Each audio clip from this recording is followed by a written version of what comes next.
Hi, I'm Dr. Sean Lynch. I'm the co-founder and co-president of Better Elections Now. And this is my presentation, The Dysfunctions of the U.S. Electoral System. This presentation was finalized with the help from my research assistant, Brendan Irwin. Better Elections Now is a voter rights education organization, and we are certainly out on the web, so please find us and please join us. Naturally, I think when having a presentation like this, you should understand who I am. And if you want to pause for a moment, you can read about my credentials. One thing I will say is that this will be a generally informal presentation. So please forgive any verbal gaffes. I would like you to also note that Better Elections Now wants all constitutionally qualified Americans to have free and fair access to the polls this November or through the post office, regardless of their candidate and regardless of their circumstance. And that's what we're working to ensure in the best ways we know how. The political system of the United States is very dysfunctional. There have been numerous studies that have demonstrated that the United States is not a democracy, it is an oligarchy. So I tried to put together a presentation to demonstrate some of the major dysfunctions. There are more than this. There are more things that need to be fixed, as it's quite clear in September of 2020 that our constitutional order has fallen apart. So let me talk to you about these dysfunctions. And here's a list of them in brief. The fact that we use first past the post voting and that election day is not a holiday. That the Senate is imbalanced and we have a system that overrepresents small states and rural voters. Gerrymandering has disfigured our House of Representatives elections and thus that whole system, the whole congressional system. The lack of term limits is a major problem. The Supreme Court decision Citizens United gutted campaign finance laws and has allowed a system of legalized bribery. The Electoral College system has always worked poorly, but we will highlight what those dysfunctions are in this presentation. And all of these dysfunctions have meant minority rule, and minority rule is simply not correct in a democracy.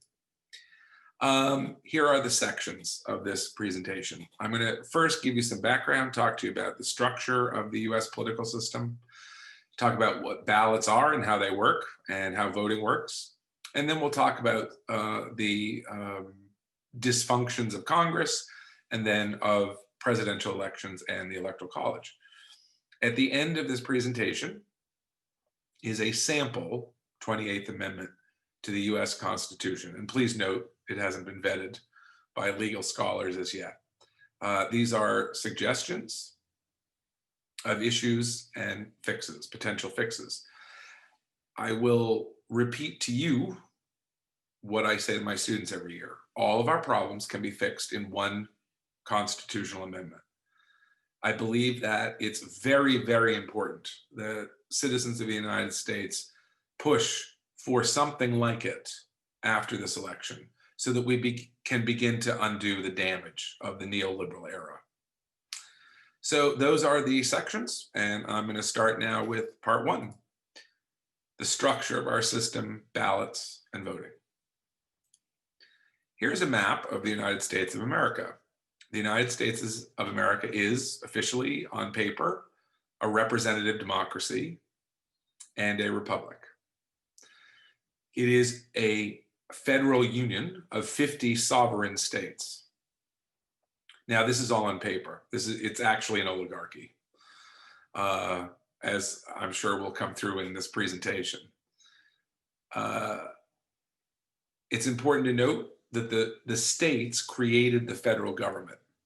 The federal government did not create the states. The states agreed after the Declaration of Independence that they would work together. We originally had a system called the Articles of Confederation, which were seen to have failed, but there's a lot in that story. And it was replaced with the Constitution of 1787, under which we work now.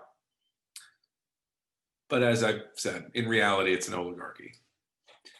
It's important to note that US territories have very little representation in American government, which, to my mind, is entirely unfair.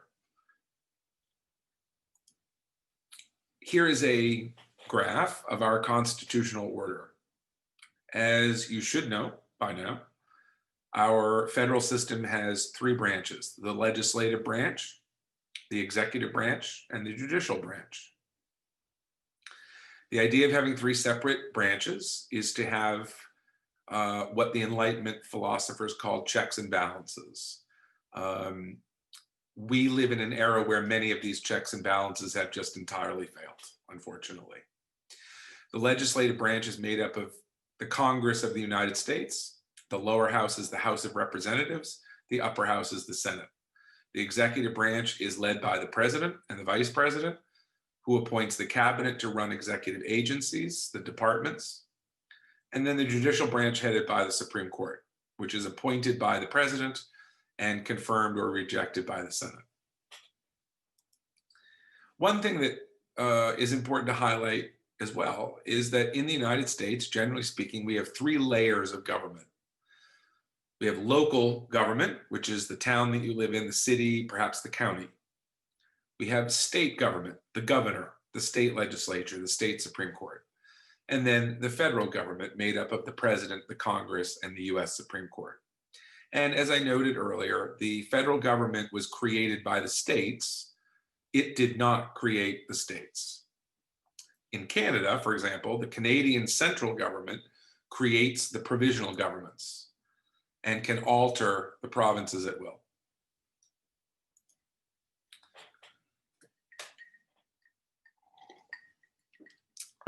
Here are the federal elective offices. And the first is the President of the United States. The President of the United States is the head of state, which is largely a ceremonial role. He is also, or she, the head of government, meaning the President of the United States runs the government of the United States day to day. In a place like the United Kingdom, the head of state is Queen Elizabeth.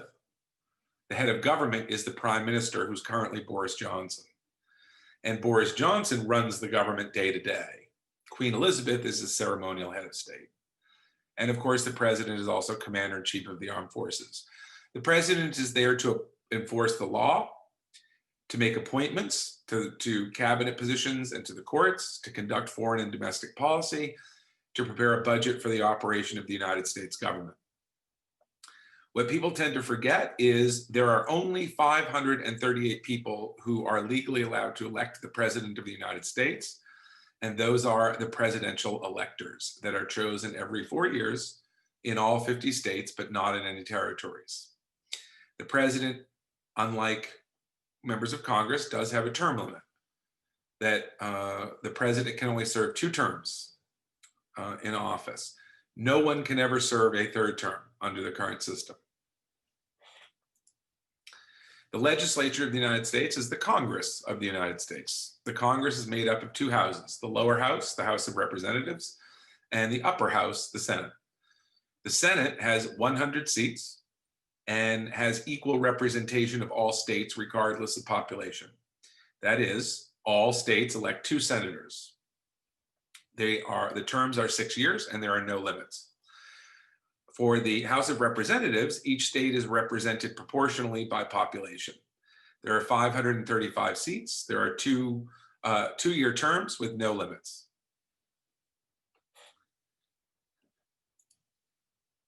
That middle layer of government, state government, is where we see the governors, the state legislatures, which are usually made up of a House and Senate, but there's at least one state legislature that's unicameral.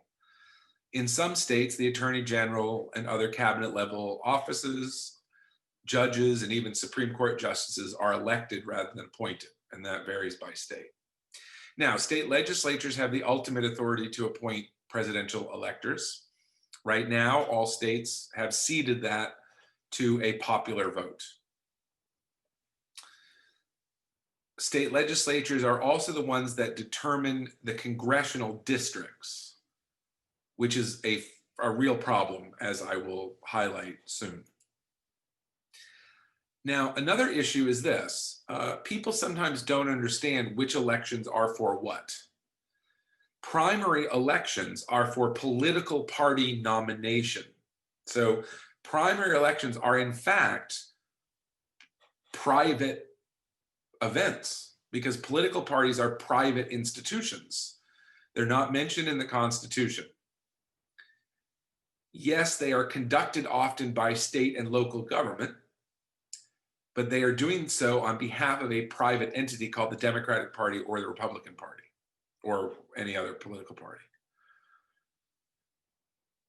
So remember that the first step in the election process is the private entities that are political parties nominate people for office. And those political parties can conduct those primaries however they want.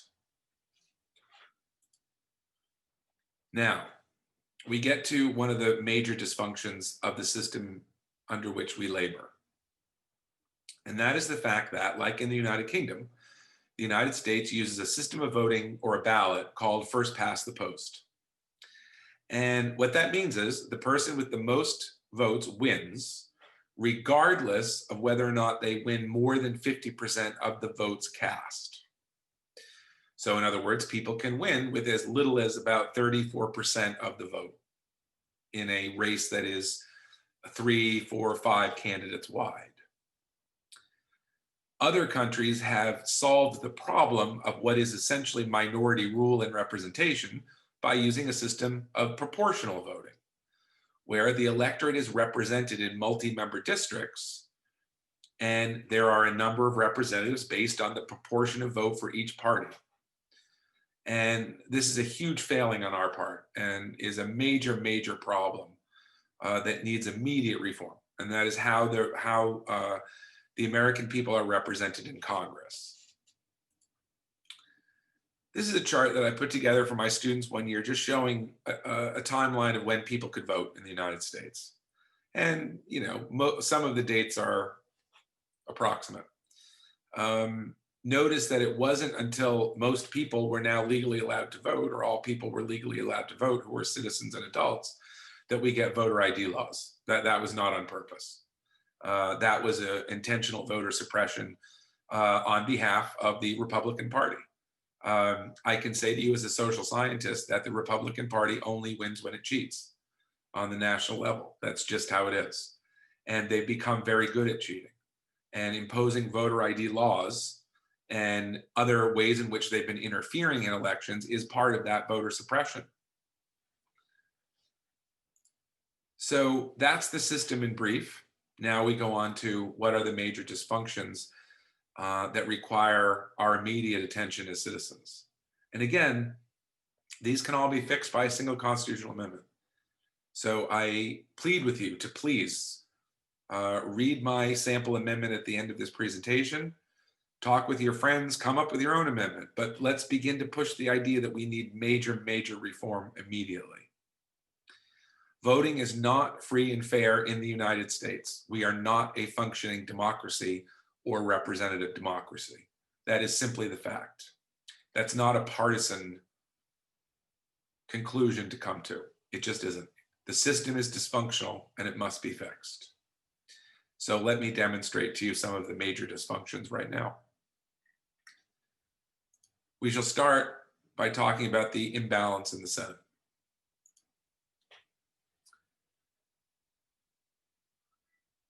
The Senate represents each state equally.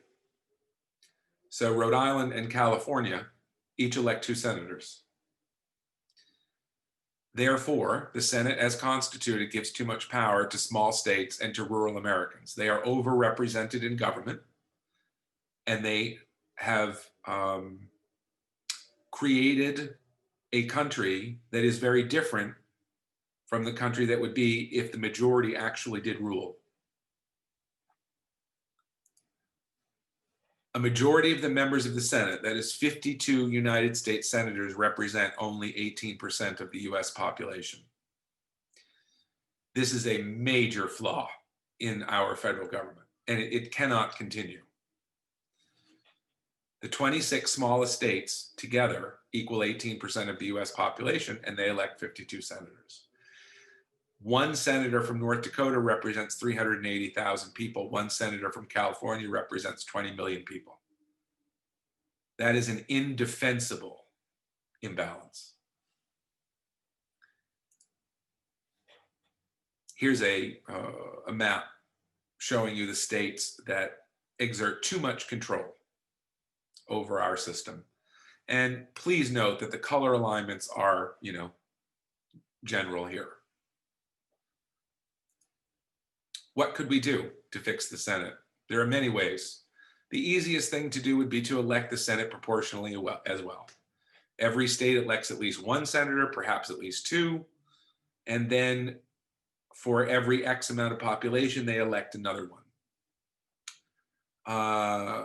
That's the easiest fix.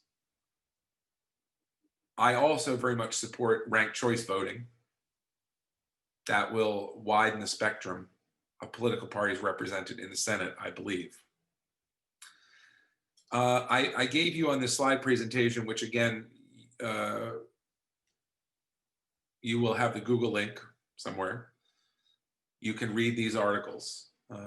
They are from different perspectives about how we might fix the Senate. So part 3, gerrymandering and the House of Representatives.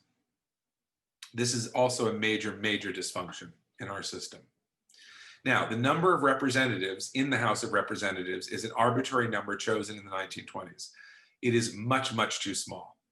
At bare minimum, it should be doubled. But I personally believe the House of Representatives should be about 1,200 members, approximately. Each state elects a certain number of members based on population from congressional districts, and these districts are approved by and designed by the state legislatures in most states, but not all. Some states have nonpartisan commissions, which is the only appropriate way, is to have a nonpartisan commission. That would help to prevent gerrymandering. Now, what is gerrymandering? Gerrymandering is distorting the system to ensure minority rule. So here's a graph. I would suggest that you pause the video right here and sort of look at this and understand what it's saying about what gerrymandering is. It's lumping parts of the population together to force one particular outcome, knowing how those populations in those areas generally vote. The results of gerrymandering have been catastrophic. The latest round of gerrymandering happened after the 2010 local elections, when Republicans won control of most state legislatures. They then went on to rig the system in their own favor. So our system is rigged in the favor of the Republican Party. The Democratic Party let them do it.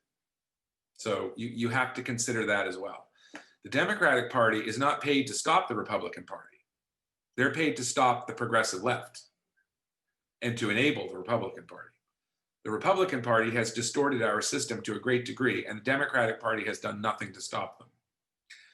Here is an example of an election in 2018 in North Carolina, where the Republicans and Democrats each got 50% of the vote, but somehow Republicans won 10 out of the 13 seats.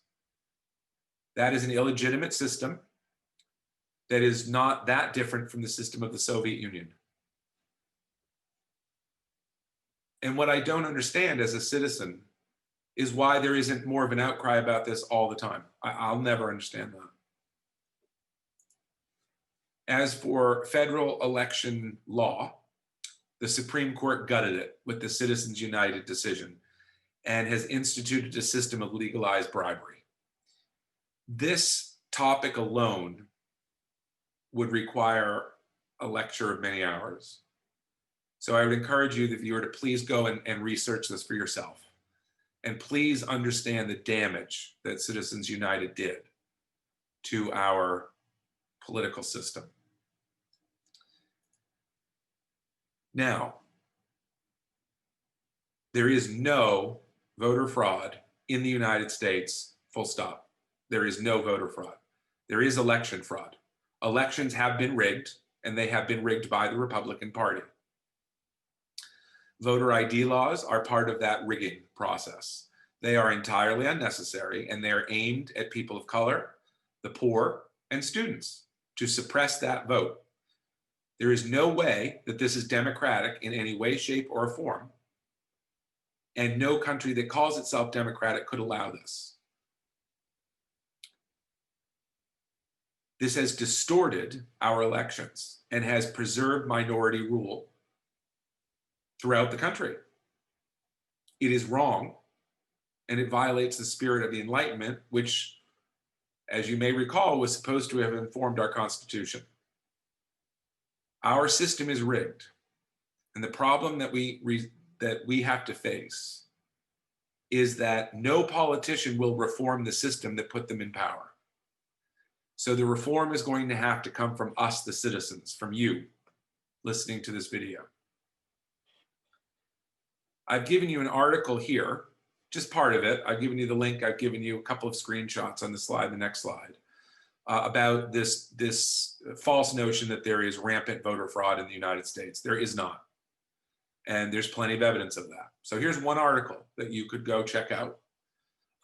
You can pause the video right now and read it, or get the link and read it when you have a moment. But please do. It's important that you be well educated and that you be able to rationally explain to other people that this notion of voter fraud is simply a lie. This map from Wikipedia shows you what states have imposed some sort of photo ID or voter ID. Note that many of the states are from the former Confederacy. This is on purpose, but also Midwest states as well.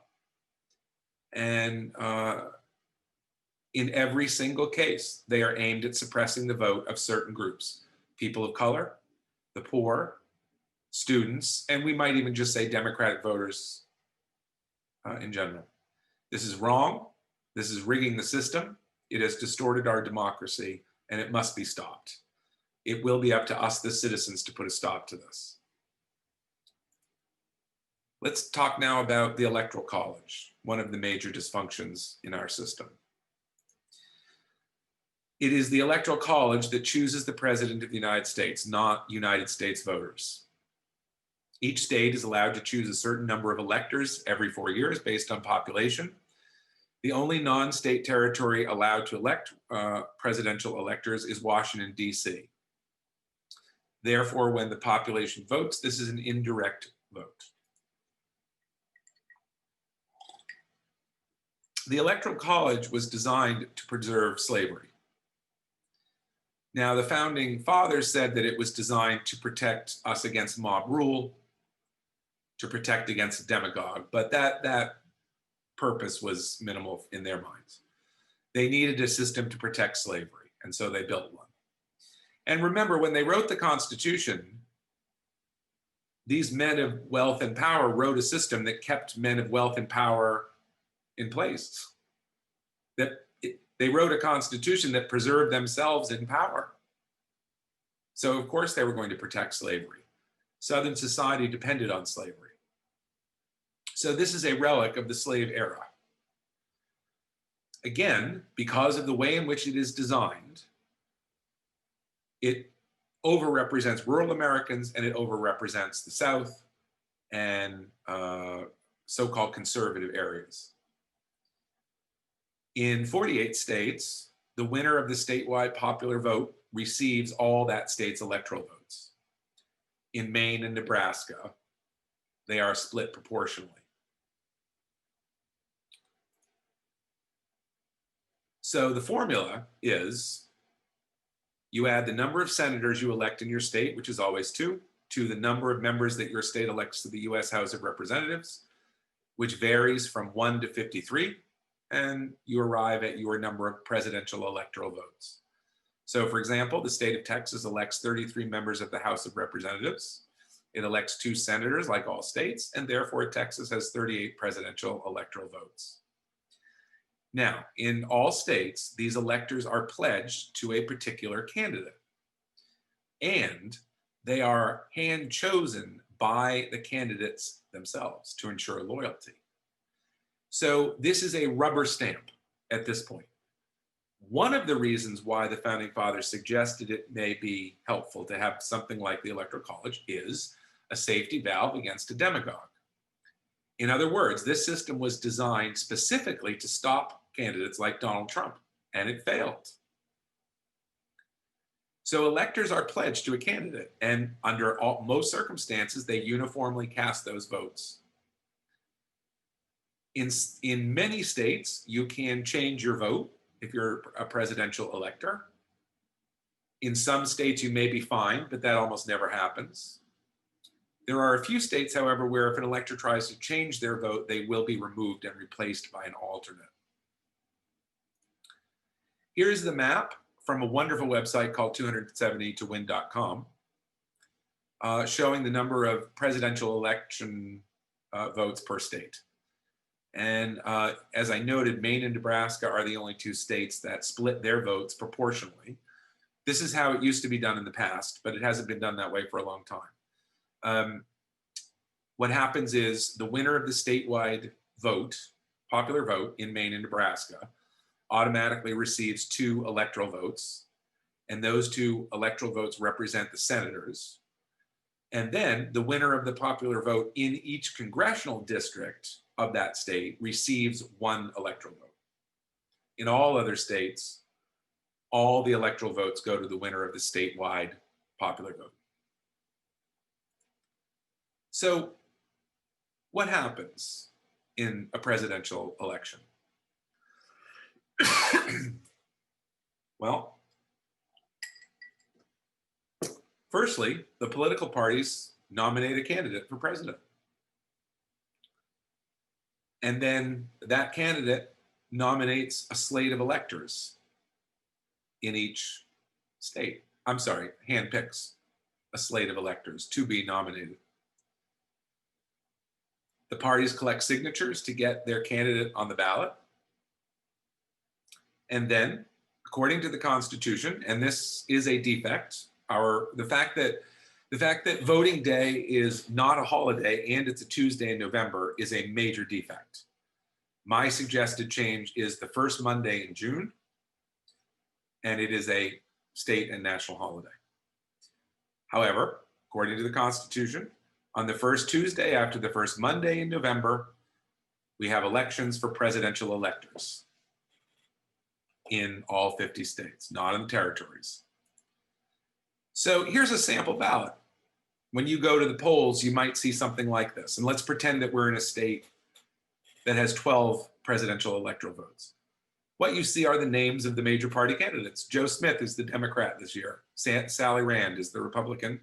George Jones, the Green candidate, and Alice Rowe is the Libertarian candidate. And you put your check mark for your preferred candidate. But this is not accurate. This is not what you're actually voting for. What you're actually voting for is a slate of 12 people, a group of 12 people who have pledged to vote for one of those candidates in the Electoral College. So what the ballot really should say is, do you want the Democratic slate of presidential electors, the Republican slate, the Green Party, the Libertarian Party? But for simplicity's sake, we see only the name of the candidate. Well, a slate will win more votes than other slates. A slate can carry all of the state's electoral votes with as little as 34% of the popular vote. This is a dysfunction, as it means minority rule. Proportional voting would fix this. So it's a very simple fix. We abandon first past the post voting and we adopt proportional voting. This problem goes away. Very simple. Once the election is done in November, the Electoral College meets on the first Monday after the second Wednesday in December. All 538 electors do not meet as one group. They meet individually in their state capitals. Each elector casts one vote for president and one vote for vice president. They must each be at least 35 years old, a natural born citizen, and they may not be from the same state. The electoral votes as cast are then registered and sent to the Congress to be counted when the new Congress convenes in January.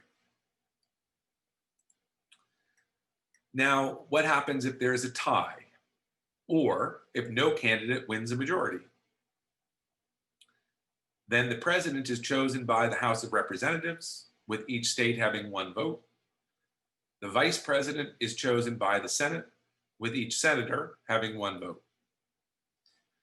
If the House and the Senate cannot elect a president and a vice president by the time of the inauguration day on January 20th, usually, then the sitting Speaker of the House would become acting president until the House elects a president or the Senate elects a vice president. This has very rarely happened in our election history. The election of 1800, if I recall correct, was a tie. But here's a sample. The 1824 presidential election. In this election, Andrew Jackson won the nationwide popular vote. And he earned the most electoral votes, but not a majority. You'll note here that some states were in this period still rewarding their electoral votes proportionally. In this case, they needed 131 electoral votes to be chosen as president. Jackson won 99 to John Quincy Adams 84, Crawford 41, Clay 37. So the election went to the House of Representatives. In that case, each state gets one vote, and Adams won the election, even though more people had voted against him and more people had voted for Andrew Jackson. This crippled John Quincy Adams' presidency.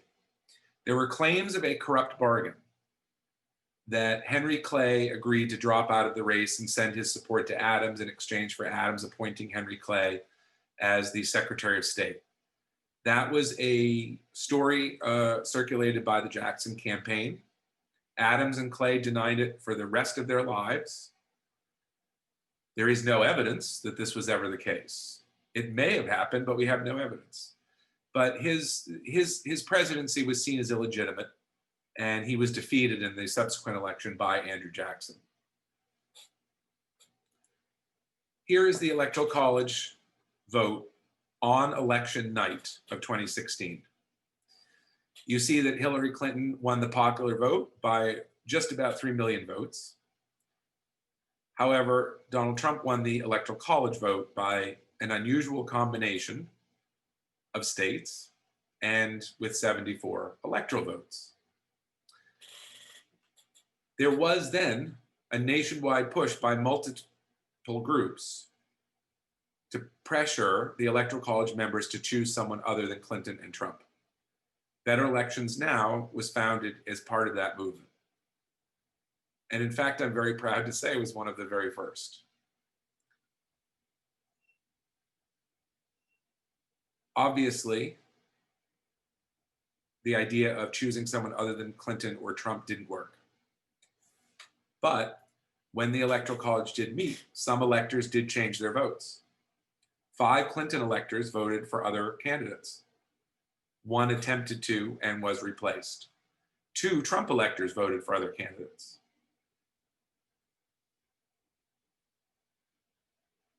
This is a very minor example of what the safety valve was supposed to do. And it failed in 2016. There are ways that we could reinvigorate that and to make it a legitimate safety valve in some regard when we consider how we may fix the Electoral College. Now, as I said, both Maine and Nebraska split their electoral votes the ways it was done in the 19th century. So again, as I said earlier, the winner of the statewide popular vote receives 2 of their electoral votes, and then the winner of each congressional district gets 1. Here are the congressional districts in Maine and Nebraska.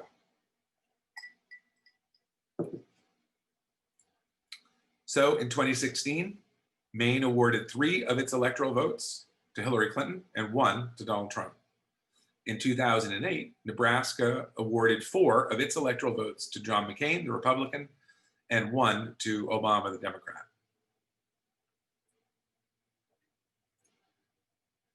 The Electoral College is tremendously dysfunctional and must be replaced or fundamentally altered. It has ensured minority rule. It has denied the country the president it voted for on 2 occasions in the recent past. This is simply wrong. Another major problem, as I indicated earlier, is that 18% of the population controls almost half the number of electoral votes needed to win. This gives disproportionate power to rural conservative voters in small states. It is a dysfunction that must change because it is producing bad results more and more often now. Who really chooses the president? Well, I'm sad to tell you, dear viewer, that 19.5% of the US population made Donald Trump president of the United States. Had Hillary Clinton actually won the Electoral College, 19.8% of the population would have chosen her as president. This is minority rule. It is a dysfunction. It must change. If did not vote had been a candidate, it would have won 471 electoral votes. This is a sad commentary on the state of citizenship in the United States. Members of Better Elections Now are trying to change that, and I hope you do too. There are many ways in which we could reform the Electoral College. The simplest way is to award the winner of the nationwide popular vote 50 additional electoral votes. That's it. And then that would, generally speaking, ensure that the population receives the president that it voted for, which is the point of a democracy. But we could somehow still maintain a safety valve if we're able to reinvigorate that. But we could also just abolish it in favor of a nationwide popular vote with a ranked choice voting ballot. There are multiple things that we could do to really either change the system entirely or improve it. And I please, beg all of you to look into it and to send me your ideas or popularize whatever ideas you might have on how we could do things better. We must fix the campaign finance law. The only rational thing is public financing of all campaigns. That is addressed in the sample amendment at the end of this presentation, which I hope you're able to read. We have to change the voting day. We need to have term limits, but raise the term lengths for members of Congress. We have to better represent indigenous tribes and people in the territories, and we have to end voter suppression. There's a tremendous amount of work to be done after this election. Better Elections Now members are determined to do the best that we can to bring that change as fast as we can. And as the co-founder and the co-president of Better Elections Now, I would ask you to please join us in that effort. You can find us at www.betterelectionsnow.org. You can find us on Instagram, Facebook, and YouTube. And I hope you will please join us there. As I said, the remainder of this presentation is a sample constitutional amendment. I'm going to walk through the slides right now without commentary so that you can pause and read it. However, of course, the easiest thing for you to do is go directly to the web and look at the Google slide presentation. You can find the link for this presentation on our website. And again, that's www.betterelectionsnow.org. Thank you for listening. Please be better citizens because a better future needs that. Thank you.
So that was my sample amendment.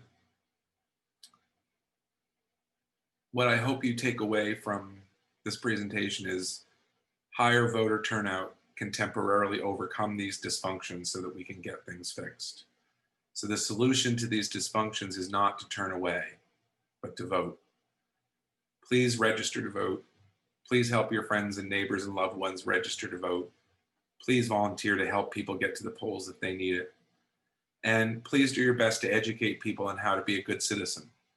We live in the time of the greatest access to information in the history of mankind. There is no excuse for willful ignorance. There are places on the web to go to get the facts straight. PolitiFact.com, Snopes.com, factcheck.org. There are many others. Please encourage people to fact check before they post on social media. Please encourage people to think things through before they make up their minds. We all have to be better citizens if we're going to make this a better country and a better world. Also, at the end of this presentation, I gave you some links concerning the issue of voter fraud and voter ID. Here's a map showing the Electoral College consensus for the 2020 election as of August 18th. And what's really fascinating is it hasn't changed since then.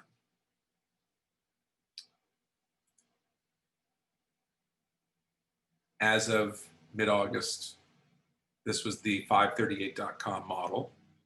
538.com, 270towin.com. You should go there for further information on where this election is headed. I don't know if this will help or not. I thank you for listening. Please fight back. Take care.